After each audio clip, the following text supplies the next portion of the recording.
नमस्कार.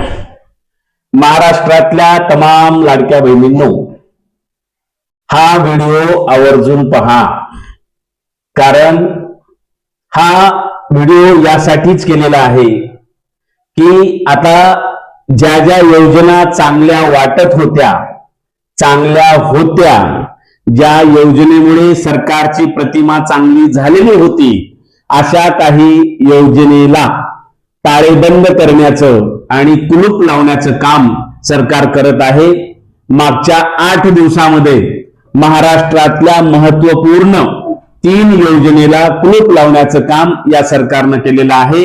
सर्वात विशेष म्हणजे जे मुख्यमंत्री होते पूर्वीच्या सरकारमध्ये ते आताही उपमुख्यमंत्री आहेत, आणि ते जेव्हा उपमुख्यमंत्री होते ते आता मुख्यमंत्री आहेत. म्हणजे सत्ता पालट झालेलं नाही, फक्त माणसाची खुर्ची आदलून बदलून यांनीच घेतलेली असताना सुद्धा जर योजना बंद होत असतील तर हे सरकारचं अपयश नव्हे काय, असा प्रश्न महाराष्ट्रातली जनता आता सरकारला विचारत आहे. त्यातली पहिली योजना क्रमांक 1 पाहू आपण. आनंदाचा शिधा. नाव का ठेवण्यात आलं आनंदाचा शिधा? कारण खुद आताचे उपमुख्यमंत्री एकनाथ शिंदे हे आनंद दिघे साहेबांना गुरुच्या स्थानी मानतात.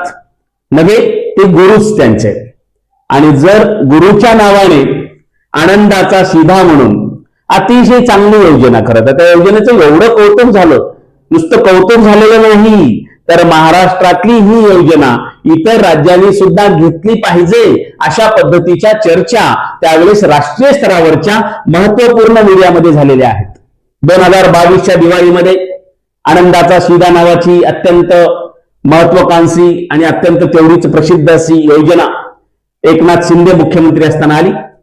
100 रुपयामध्ये 1 किलो सुजी, 1 किलो चना डाळ, 1 किलो साखर, 1 लिटर खाद्यतेल, अगदी भरीव असं सगळं. आणि खरंच हे सगळी किट ज्या ज्या कुटुंबाला भेटली त्या कुटुंबामध्ये आनंद पेरला गेला, आनंद निर्माण झाला, ते कुटुंब आनंदी झालं. पुढे 2023 मध्ये गुढीपाडव्याला डॉक्टर बाबासाहेब आंबेडकर यांच्या जयंतीनिमित्त सुद्धा आनंदाचा शिधा वाटप करण्यात आला. 2023 मध्ये पुढे गौरी गणपतीच्या वेळेस सुद्धा आनंदाचा शिधा वाटप करून 23च्या दिवाळीमध्ये सुद्धा आनंदाचा शिधा या योजनेअंतर्गत वाटप झालं. पुढे 2024 मध्ये भव्य असं राम मंदिर या भारताच्या मातीमध्ये उभं राहिलं. त्या राम मंदिराला साक्षी ठेवून, प्रभू रामचंद्राला साक्षी ठेवून महाराष्ट्रामध्ये 2024 मध्ये श्रीराम प्राण प्रतिष्ठेच्या निमित्ताने आनंदाचा शिधा वाटण्यात आला. आणि छत्रपती शिवाजी महाराज यांच्या जयंती निमित्त आनंदाचा शिधा वाटप झाला. 2025 मध्ये वारं फिरलं. मुख्यमंत्री देवेंद्रजी फडणवीस झाले आणि आता एक योजना बंद करण्याच्या मार्गावर कार्यक्रम अतिशय व्यवस्थित सुरू आहे. निश्चितच अतिशय चांगली योजना बंद का केल्या जात आहे हे समजून घेणं खरं तर गरजेचं आहे. त्याच्या पुढे ही एकच योजना नाही, पुढची दुसरी अतिशय महत्वपूर्ण योजना ती आपण थोडंसं पाहूया. माझी शाळा सुंदर शाळा. ही योजना सुद्धा मुख्यमंत्री एकनाथ शिंदे यांनी शाळेबद्दलचं प्रेम, मराठी शाळा टिकली पाहिजे, मराठी माणूस टिकला पाहिजे, महाराष्ट्र शिक्षण क्षेत्रामध्ये अग्रेसर झाला पाहिजे म्हणून अतिशय महत्वाकांक्षी योजना, सुंदर कल्पना, माझी शाळा सुंदर शाळा. उद्देश काय होता? शिक्षणातनं सर्वांगीण विकास होतो, तसं शाळेचा आणि कुटुंबाचा, गावाचा सर्वांगीण विकास झाला पाहिजे, विद्यार्थ्याचा सर्वांगीण विकास झाला पाहिजे, शाळेचं आधुनिकीकरण झालं पाहिजे, मॉडिफिकेशन ज्याला म्हणतोय आपण, त्यानंतर सौंदर्यीकरण झालं पाहिजे, मुलाला त्या शाळेमध्ये बसायला आवडलं पाहिजे, मुलगा शाळेत गेल्यानंतर त्याने आनंददायी शिक्षण घेतलं पाहिजे. अशा पद्धतीचा उद्देश समोर ठेवून 5 डिसेंबर 2023 मध्ये ही योजना सुरू करण्यात आली.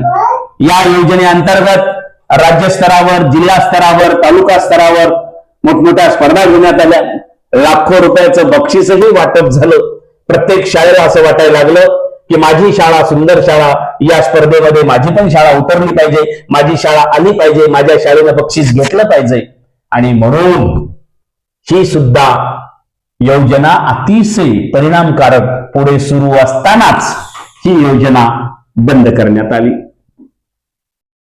लाडक्या बहिणींनो, लाडकी बहीण जशी महत्वाकांक्षी योजना आहे, तशा या दोन्ही ज्या योजना सांगितल्या त्या तशाच महत्वाकांक्षी होत्या. आणि त्याच्यानंतरची अजून तिसरी एक महत्वाची योजना या संदर्भात आपण बोलणं गरजेचं आहे, ते म्हणजे